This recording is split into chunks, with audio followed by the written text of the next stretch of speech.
Hi everybody, CohhCarnage here with the release of Baldur's Gate 3.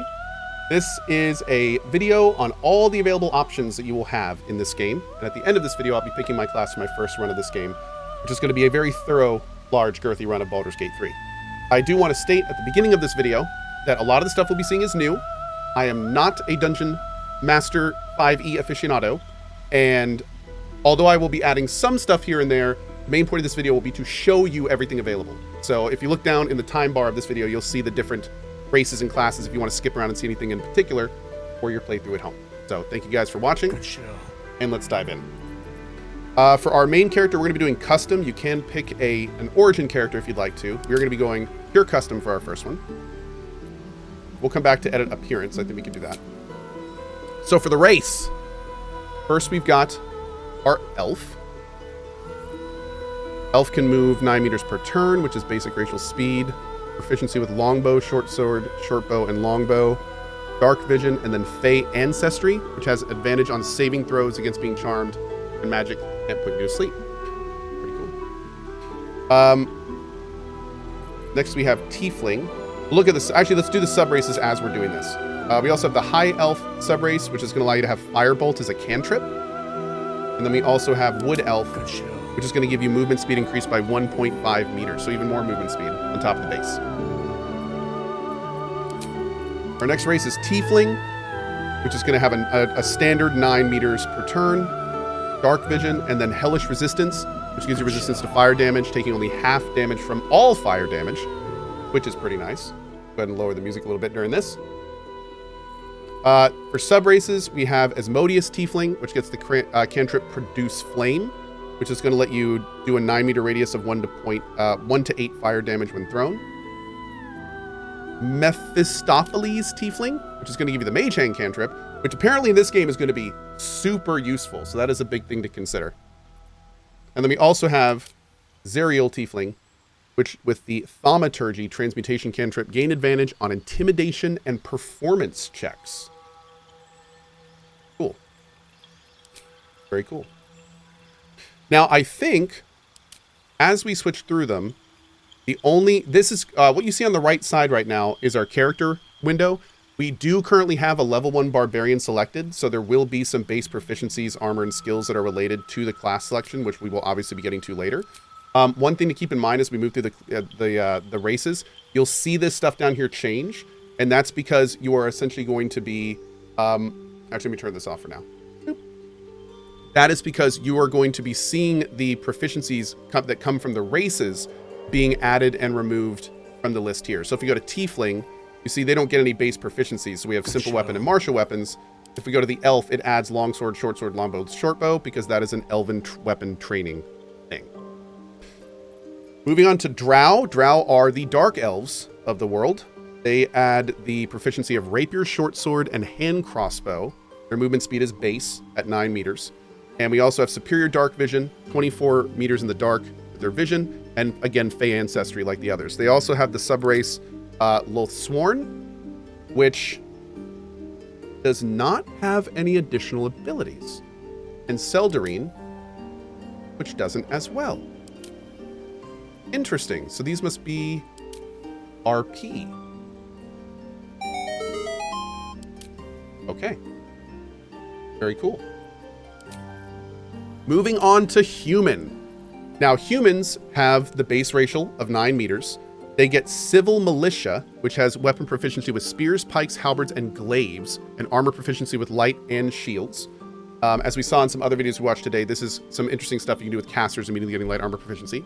And then now they get the Human Versatility. Select an additional skill to be proficient in, and your carrying capacity is increased by 1/4. Interesting.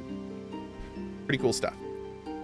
They do not have a subrace. So if you select human, you're good to go.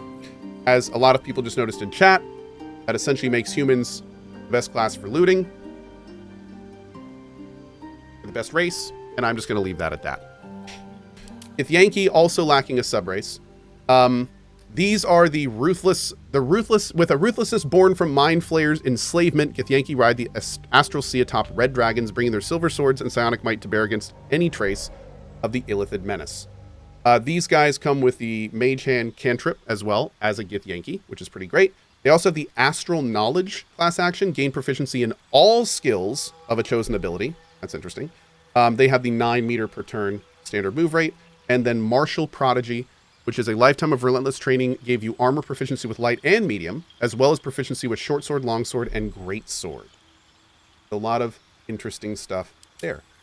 Then we go to Dwarves. Now, these guys are one of the first we've seen that have a less than standard move speed. So keep that in mind. This is a 7.5 instead of a 9. So they also have Dwarven combat training, which is going to give proficiency with battle axe, hand axe, light hammer, and war hammer. We have dark vision up to 12 meters, not the 24 that we saw with the elves. And Dwarven resilience, which is advantage on saving throws against poison and resistance to poison as well. They also have a lot of interesting sub races here. We have the Gold Dwarf, which has your hit point maximum increases by 1 and by 1 again every time you gain a level. So we've got the Con Dwarves. We've got the Shield Dwarves, which then give armor proficiency with light and medium armor.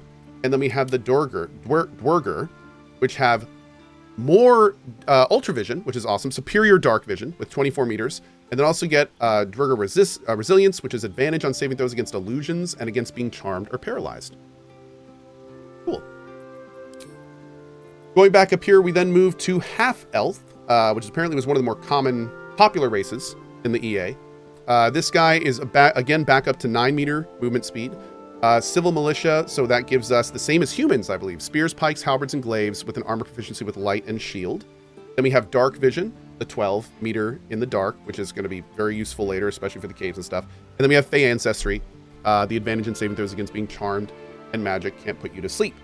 They do have sub-races as well. High Half-Elf, which has the Firebolt cantrip, which apparently you can choose. So you can choose which cantrip you want from, it looks like, some base selections here. So you can actually have, for instance, Mage Hand if you wanted to get that. Then we have Wood Half-Elf, which adds movement speed. So this would make your movement speed 10.5 base. So if you are a stabby rogue that wants to be able to move around the field a little bit easier, Wood Half-Elf is looking pretty good. Then we have Drow, which then brings in the cantrip Dancing Lights, which illuminates a 9 meter radius for 10 turns. Unlike the High Elf, keep in mind, where we can select our cantrip, the Drow comes with a preset cantrip. So keep that in mind. Moving on to Halfling, we're back down to our 7.5 movement speed. So again, something to consider. We also have the Lucky ability. When you roll a 1 for an attack roll, ability check, or saving throw, you can re-roll the die and must use the new roll. Pretty cool. And then Brave, you have advantage on saving throws against being frightened. Okay. These guys do have sub-races as well. They have the Lightfoot Halfling, which has advantage on stealth checks. Pretty cool. That's really good for, say, an assassin. And then we have the Strong Heart Halfling, which gives the advantage on saving throws against poison and resistance to poison damage. Going back up here, we move to Gnome, which I'm guessing has a 7.5 movement speed. So again, you're going to be moving a little bit less around the battlefield. They also have Gnome Cunning, which gives advantage to intelligence, wisdom, charisma, saving throws. And then they have 3 sub-races. The Rock Gnome with dark vision up to 12 meters. Then we've got the Artificer's Lore. We can add twice your proficiency bonus to history checks. They are super smart. Then we also have the Forest Gnome. Speak with animals. Gain the ability to comprehend and communicate with beasts until the next long rest, which is pretty cool. This is not something you can select, again, like the cantrip, so this is just baked into the Forest Gnome class. And then sub-races can see in the dark up to 12 meters. Right after that, we have Deep Gnome. Deep Gnome has 24 meter superior dark vision instead of the 12 normal dark vision, and then also has stone camouflage. You have advantage on stealth checks. Pretty cool. All right, moving up to... We have 2 left. Dragonborn. Now, these guys are freaking awesome. These guys are 9 meter per turn. Now, they don't have anything down here because their sub-race really dictates what they can do. You can pick your different kind of racial background, and this will give you access to a breath attack, and then also, almost just as importantly, a resistance to that same effect. So these things are potentially powerhouses in the right situation, which is super cool. And then, of course, if you go Warlock with a Draconic Bloodline, you can kind of even put those streaks on top of whatever you pick, which is just badass, to be honest. +1 to Fusro Dot. That's right. That's right. They're also just absolutely beautiful. You can see here these white ones. have like a pearlescent sheen on their scales. Like look down here, watch that little patch of orange. Pretty freaking awesome. That's wild. That is wild. Finally, we've got Half-Orc. Half-Orc is back to our 9 meter per turn. It also has dark vision, normal dark vision up to 12 meters. Relentless endurance. If you reach 0 hit points, you regain 1 hit point instead of becoming downed. I'm sure there's some kind of trigger on that, but that is awesome. And then we have savage attacks. When you land a critical hit with a melee weapon attack, your damage dice are tripled instead of doubled. Nani? When you land a critical hit with a melee weapon attack, your damage dice are tripled instead of doubled.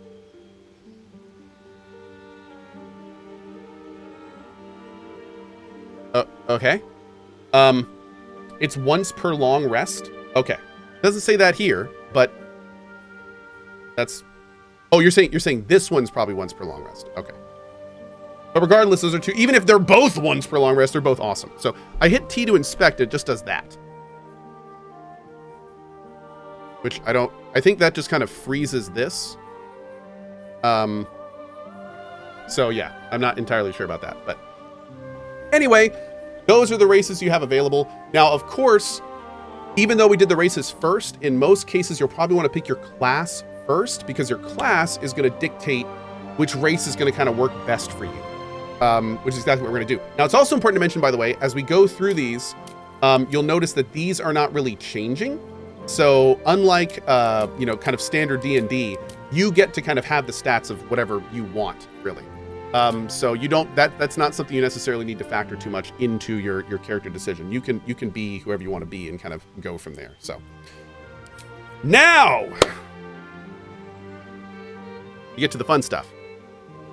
These are the classes available in Baldur's Gate 3. Before we start, this side over here is going to show you whatever the main stat for that class is. You can also see that it's changing the spread to like a suggested version, which is great. On top of that, all these proficiencies are going to be changing. Some of this stuff up here is what you're going to be starting with. That also includes your hit points. And then you'll notice every so often you have this little thing here. This is your initiative, which is based on your dex modifier. So that is something that makes it so you will get to go more, not more, earlier in a turn when roll for initiative is done. So let's go ahead and start right at the beginning. These we're going to go ahead and read out because, I mean, let's be real. You're going to be playing these classes for hundreds of hours. So this is where a little bit of time shows, some good results. Here we go. Barbarian, the strong embrace of the wild that hides inside keen instincts, primal physicality, and most of all, an unbridled, unquenchable rage. You've got your rage action, which is going to, there you go. You've got your rage action. While raging, you are stronger and you deal 2 extra damage with melee, improvised weapons, and throwing objects, or I'm assuming other races in your party. And then you have the class feature of unarmored defense. While not wearing armor, you add your constitution modifier to your armor class. Wearing heavy armor impedes your rage. So something to keep in mind. Something to keep in mind. Speaking of which, can we view subclasses here? Or is that going to be a different video later? No. Okay. So I think we're going to do another video later on subclasses. All right. Yeah, many subclasses are unlocked at level 3. So we may have to wait until we can get to our respec person later, and then we'll do a video on subclasses at level 3 when we can kind of select everything with everyone. So we'll look there. Details just pops this up, unfortunately. So let's go down the list. Bard. You know music is more than a fancy, it is a power. Through study and adventure, you have mastered song, speech, and the magic within.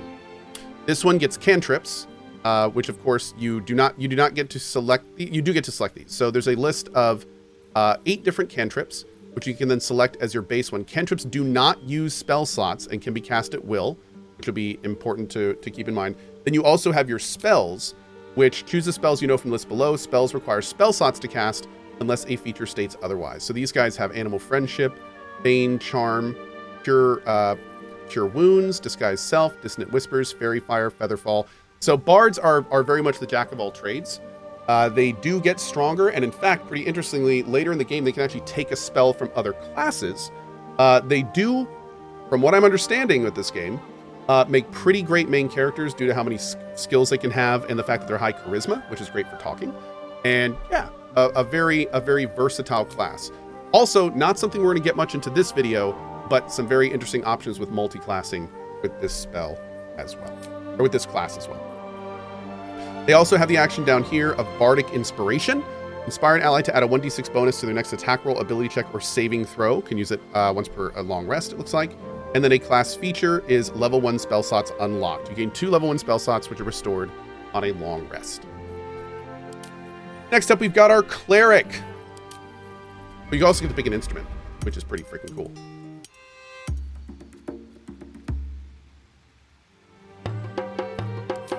Next up, we've got our Cleric.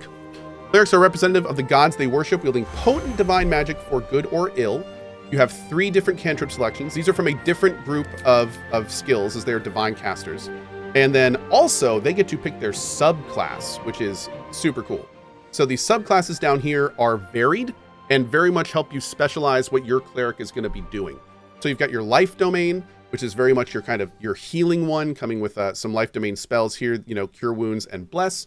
And then on top of that, you have your subclass feature. Your devotion powers your healing spells. When casting a healing spell, the target regains additional hit points equal to 2 plus the spell's level. So this is your healer. Like, this is your strong healer if you are wanting one of those. Light domain plays into the light cantrip, allowing you to actually make light, which is great for darker areas, especially if your characters and parties don't have dark vision.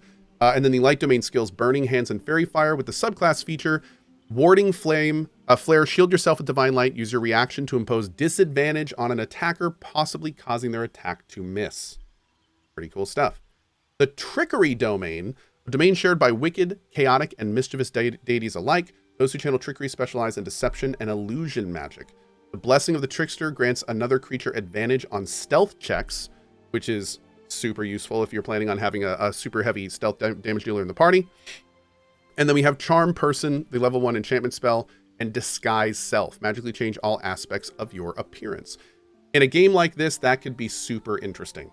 I'm not quite sure mechanically how that's going to play in, but with as many things as you can do in this game, it's looking pretty cool.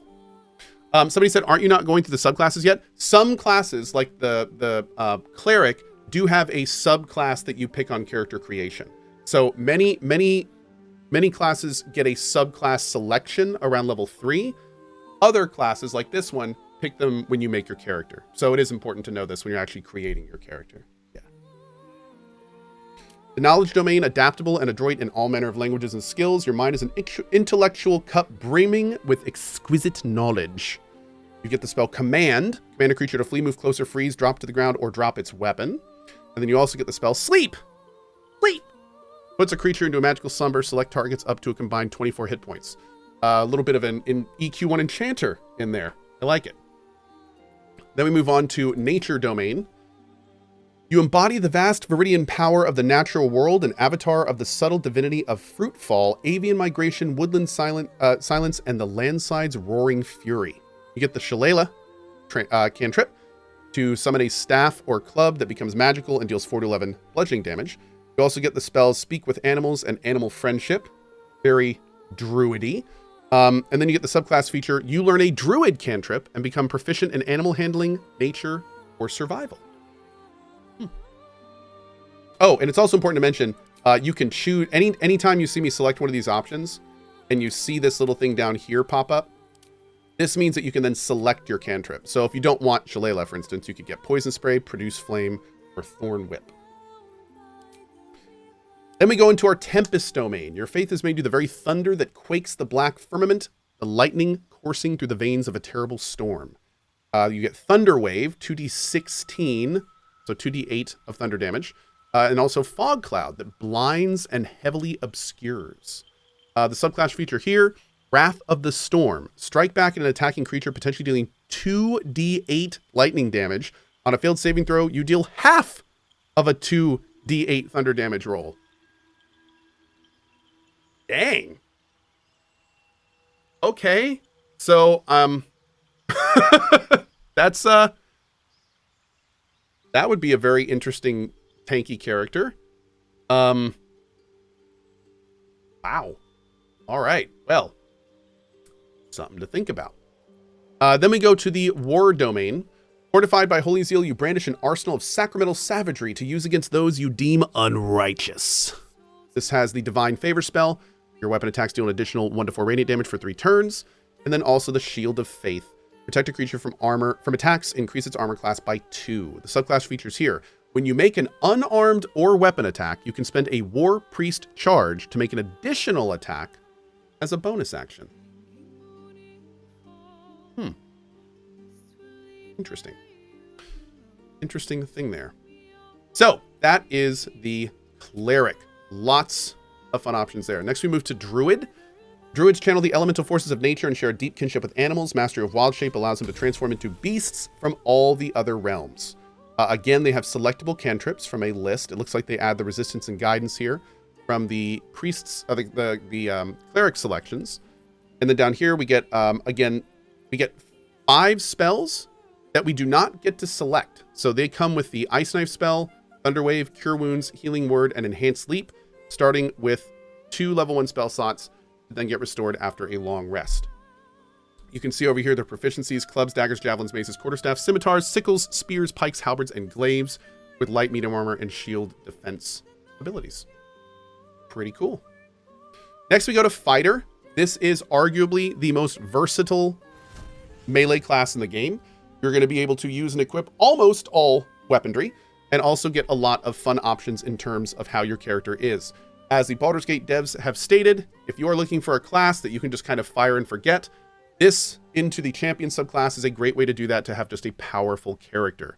This is not the character that I would say you're going to be having the most options with in terms of how to approach fights, but it is a very cool class, and I guess that is kind of dependent on your subclass and how you spec your character, but they are very strong, and they are obviously something super powerful. Also, going back to Druid real quick, I did miss... I think we pick... Don't we pick something else with the Druid? Maybe not. I guess that's later. Okay.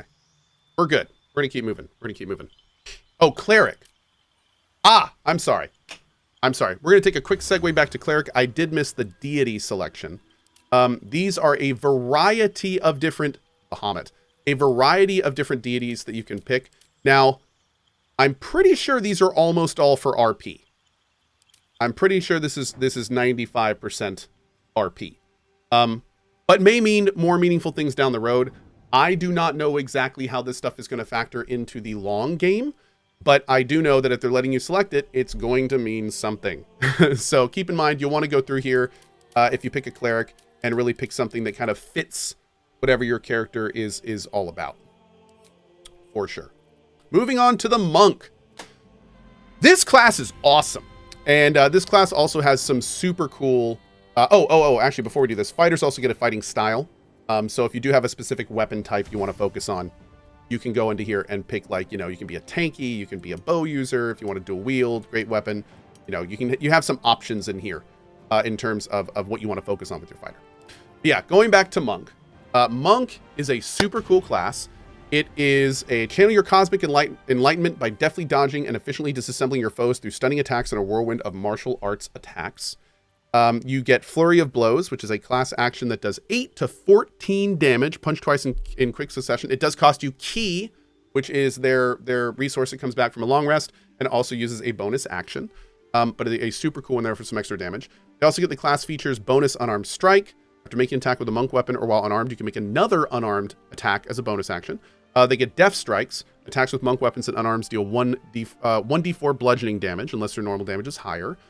Dexterous attacks. Attacks with monk weapons and unarmed scale with your dex instead of your strength, if your dexterity is higher. And then we also have Unarmored Defense. Your reflexes are as effective as any armor. While not wearing armor, you add your wisdom modifier to your armor class. So pretty cool stuff there. And then, of course, your Ki, which is your big stuff there. Can you tag to inform Cohh that the spell selection for Cleric and Druid is further down? Oh, down in prepared spells. There we go. That does make a lot of sense. I was going to say it was weird that they were locked. So just as a quick note, you do have spell selection on your Druids and Clerics. And thank you for that. I'm guessing Druid is the same way. Yep, prepared spells is down here. I feel like that should be like up there, like connected with the cantrips, but That works. So you can pick the different spells that you want on your Druid and your Cleric at the bottom of the list here. Boop. Perfect.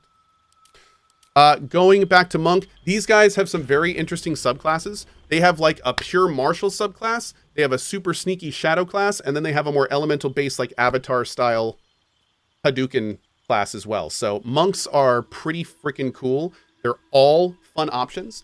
And definitely some very, very interesting stuff there. Real quick, my friends.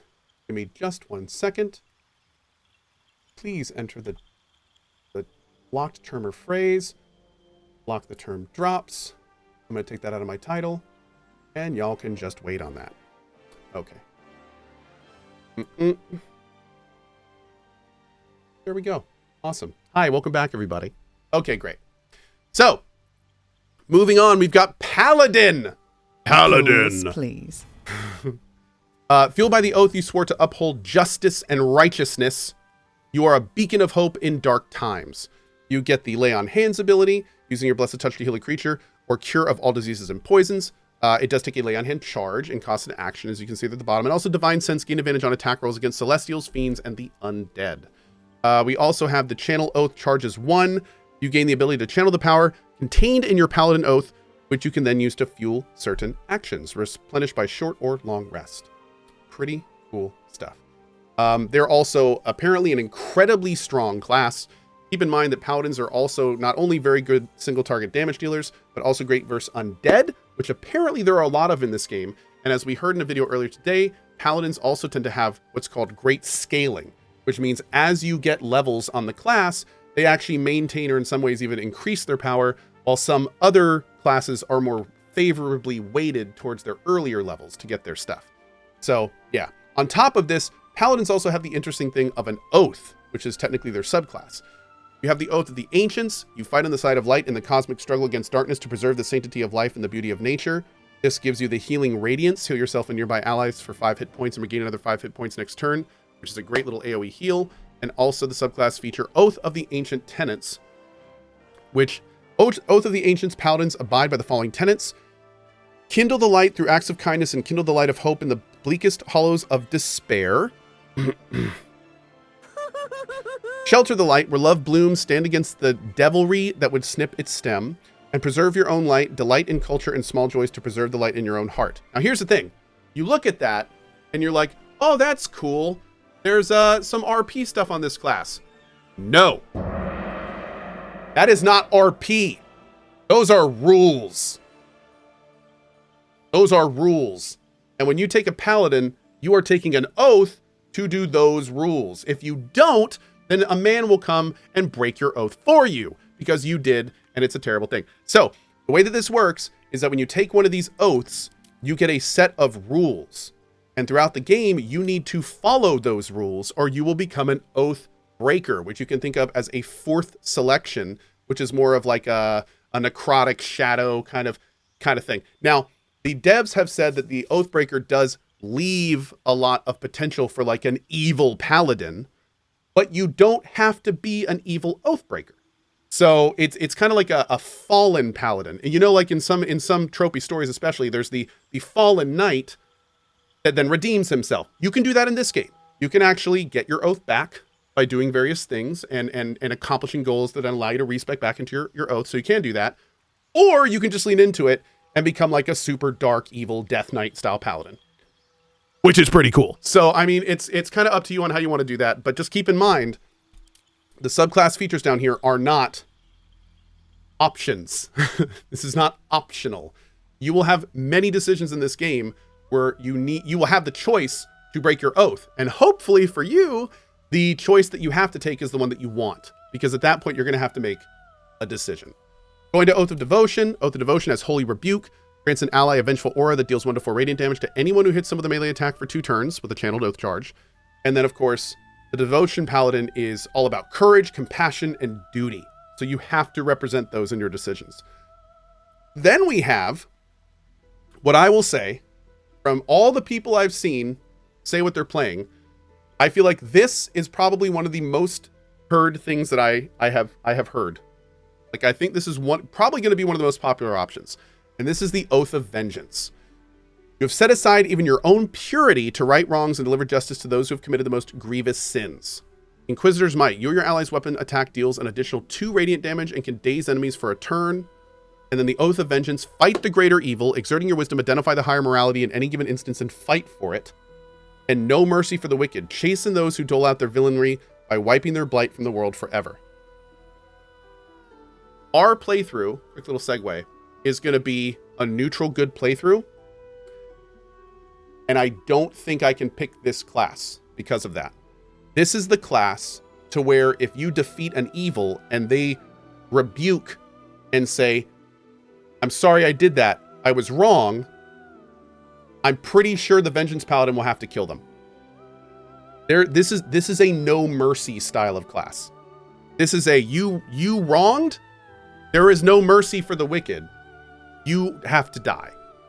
And I don't know if it doesn't really line up with what I'm looking for my first playthrough. So this was what I was going to go and what I still might go, but that's a very big thing to consider when picking your class. This is the Judge Dredd of class. I'm above the law. Yeah, it's definitely a big thing.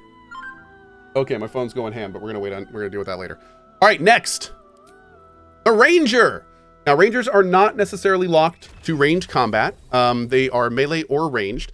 Rangers are unrivaled scouts and trackers, honing a deep connection with the nature in order to hunt their favored prey. They get True Strike, gain advantage on your next attack roll, and also Find Familiar. Now, here's the thing. They have Find Familiar, but later on, they can actually get a Beastmaster subclass. So keep in mind, if you pick Ranger, you can get like a super beefy pet that levels and changes graphically as you play with it. So that is definitely a big thing here. They also have a subclass called Gloomstalker, which from what we're understanding is kind of your traditional stealth archer, which I think will be incredibly popular. If I did not make a pledge not to play one, I probably would play a Gloomstalker Ranger because that sounds awesome. So, you know, pair that with a little bit of a potential rogue multi-classing and you could have an extremely strong bow range DPS class. So yeah, a very cool option I think a lot of people will take and definitely a cool. Next up is, hold on. A little bit of extra stuff for Ranger before we move on. Rangers also get to pick a favored enemy, which is pretty great. They get a cantrip called True Strike, which I think they already get from the base here. So that just kind of moves down to here. But then they get to pick like a favored enemy that they get proficiency on. So you can be a bounty hunter. So you get proficiency in investigation. Creatures you hit with ensnaring strike, Ranger melee have disadvantage on their saving throws. Keeper of the Veil, you specialize in hunting creatures from other planes of existence. We also have Mage Breaker. You have a history of battling spellcasters. You gain proficiency in Arcana and can cast True Strike. Ranger Knight. Oh, all these have different ones. I'm sorry. So Bounty Hunter has Find Familiar. Keeper of the Veil has Protection from Evil and Good as a level 1 abjuration spell. Then we have Mage Breaker, which has the True Strike. We have Ranger Knight, which is you have sworn to serve a crown or nation and seek to bring its foes to ruin. Gain skill proficiency in history and armor proficiency with heavy armor. That's interesting. And then we have Sanctified Stalker, which gives the Sacred Flame Evocation cantrip, which can be, again, cast as an action at 1d8, and then the Beast Tamer Find Familiar ability. So, yeah, pretty freaking cool stuff there. We also have the Natural Explorer here, which means that you get some more options in terms of, like, different aspects of your character. In this case, you can be a Beast Tamer. You have cultivated a strong bond with animals. You can cast Find Familiar without spending a spell slot. Urban Tracker. And that also gives us, it looks like, Sacred Flame. Or no, I think that's from Favorite Enemy. Yeah. Okay, so these all combine here. You get Urban Tracker, an expert at navigating the wild within the city. You gain proficiency in Sleight of Hand. Interesting. Wasteland Wanderer Cold. You gain resistance to cold damage. Fire for fire damage and poison for poison damage. So you can get a little bit of more customization there if you want it. So these are rogues. Rogues are with stealth skill and uncanny reflexes. Rogues versatility lets them get the upper hand in almost any situations. These guys are going to be doing a lot with hiding and stealth and things of that nature. They also are very proficient in a lot of skills, which is pretty great. And they have the action Sneak Attack, which is 1d6 of extra damage to a foe you have advantage against, which is awesome. And then, of course, they have Sneak Attack at ranged. So if you do want to play a ranged bow user, you can do that as well. So these also subclass into things like Thief and Assassin. Lots of cool options with these guys. Also a lot of multi-classing potential, as you can dip into here and get some fun stuff from that too. Next up, we have Sorcerer. These guys are super cool. Sorcs are natural spellcasters drawing on inherent magic from a gift or bloodline. So they do have cantrips and a pretty wide selection. This is when we start getting into like the wizard sorc stuff where they have a huge access of spells. And then of course, we have the spells as well. Lots of options here to tailor this class to what your vision is in terms of how it can go from there. So some very cool stuff there. Also real quick, somebody said the subclasses on Rogue. These are a class where your subclasses come later. So you do not pick your subclass for Rogue at the beginning. Same for like Bard and many other subclasses, Berserker, Barbarian as well. So you choose those as they get more. We'll probably do a second video down the road going over all the subclasses. This is just for making your first character. Yeah. I will sit down in a minute. Thank you, chat. These guys, though, you do pick your subclass on. So as with Cleric and a few other things, there are some specific decisions you make at the beginning of your playthrough.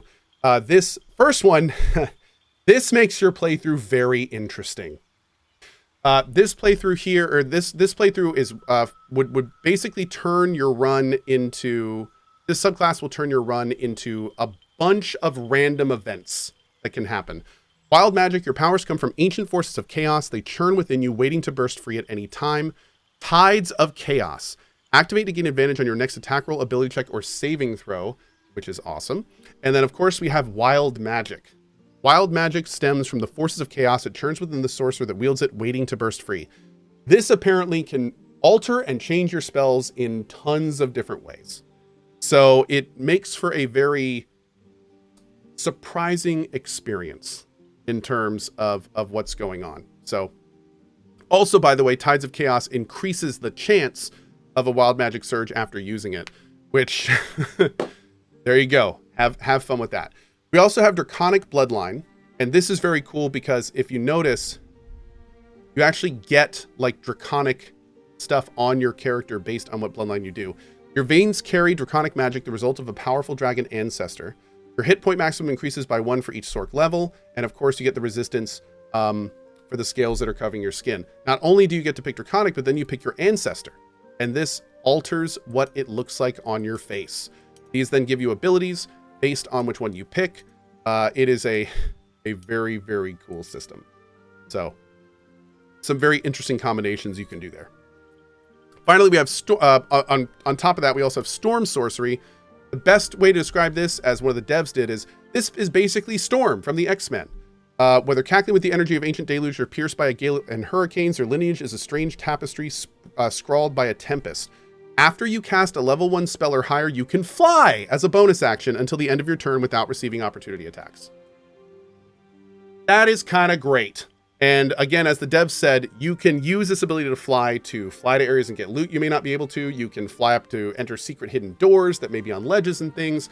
It is pretty freaking cool. So, yeah, this is the Storm Sorcery subclass of the Sorcerer. Moving on to Warlock. Bound by a pact to an all-powerful patron, which opens up all sorts of interesting roleplay things, Warlocks trade their loyalty for supernatural abilities and unique magic. Like our other casting classes, we have access to a couple cantrips, which you can pick from a list. But then these guys have the subclass be basically their patron in a lot of ways. So this is like who you are pledging yourself to. The Fiend, Warlocks in service to the Fiend work towards corrupting destructive ends intentionally or otherwise and receive hellish blessings in return. You then get to pick your hellish blessings from a list. They also have the subclass feature, Dark One's Blessing. When you reduce a hostile creature to 0 hit points, this gift from your patron grants you 4 temp hit points. So pretty cool there. Then we have the Great Old One. Warlocks bound to eldritch beings in the far realm work towards inscrutable goals, gaining strange powers over entropy of the mind.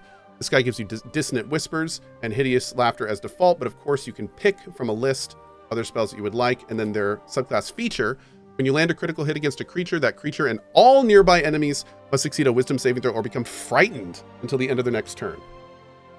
Okay. Then we've got the Archfey. Graced by the lady or lord of the Fey, you are imbued with all the sumptuous and scary qualities of your patron's extraordinary realm. Again, some choice selections from a predetermined skill list here, and the action Fey Presence, charm or frighten nearby foes with the Feywild's beguiling disturbing magics. The cool thing about Warlocks is they have Eldritch Blast, which is not only a pretty strong skill at the beginning, but the devs have said continues to get stronger as you keep putting levels in your Warlock class. And on top of that, they start getting modifiers, which can then change how Eldritch Blast functions, including changing the amount of targets it hits, the length and distance, all sorts of modifiers. So it's a very interesting class, but it does come down to basically just casting a lot of Eldritch Blasts on top of your few other spell slots as well. So it's almost like a magic range DPS class, which is, you know, not something we're going to be doing this playthrough, but could be extremely fun. Yeah. Now, there are no Hex Blades in this game, but at level 3, you get to make a pact. And one of those pacts is called the Pact of the Sword, which is Larian's homebrew Hexblade. Pact of the Blade, excuse me, I think it's called.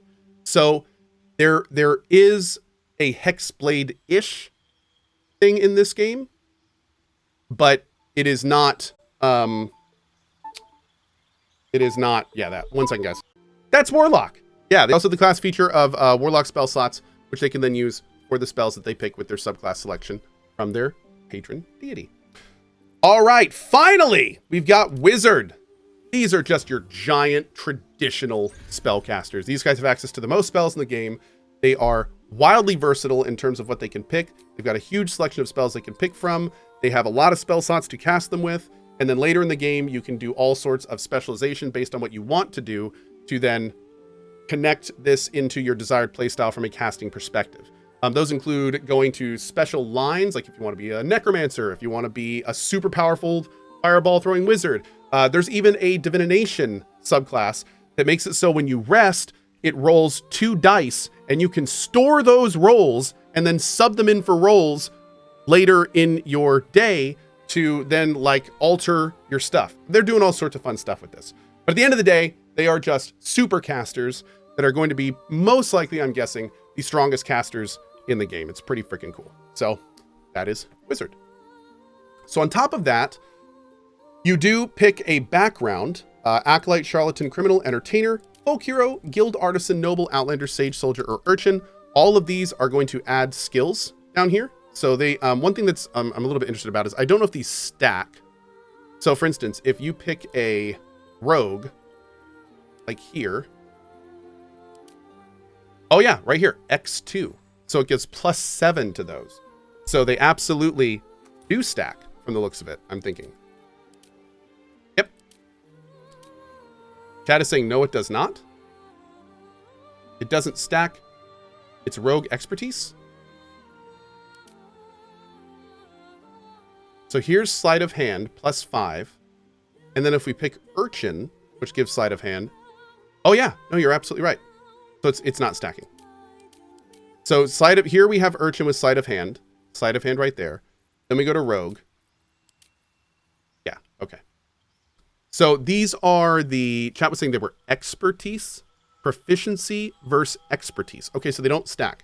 So from a min-max perspective, this is where it gets interesting because I'm sure these have RP things, but at the same time, if you stack them with things you have, it's kind of a waste. Am I understanding that properly? Because there's no stacking that goes on here. So that's, yeah. So I'm guessing the min-maxer will want to pick things here that their main character doesn't have, but you may want to prioritize your RP because that will also have a big effect on your character. So, you know, something to consider, And then finally, we have our abilities. You do get to assign a +2 and a +1. So you'll probably want the +2 on your main ability, for instance, and then the +1 on whatever sub-ability. It does give you a nice little star next to whatever stat is like the main stat for your class. But keep in mind, there are a plethora of substats that then, you know, are fed into with different things. You know, combing HP, you also have initiative, you got wisdom for perception, all sorts of things. So it's definitely something to consider when you roll your character, how you want this done. You do get proficiency bonus at the top and some more information here if you want to see exactly what the stats do. So some good stuff to check with on all of that. You can also change your skill proficiencies here, which is pretty great as well. So, very good stuff. On that note, I think that's probably going to bring us to an end with our brief look at the character creator. Like I said, this was basically designed just to kind of walk you through this, show you what your options are so you can make your perfect class and play through for you. So on that note, we will probably make another video down the road, maybe one that kind of goes over this with a little more detail after we figure out more how it works, and then especially one on subclasses, which I think will be really interesting as well. Maybe even one on multi-classing. We'll see. But regardless, I appreciate you watching. Make sure to drop by the channel at twitch.tv/CohhCarnage, and thank you for watching. Bye-bye.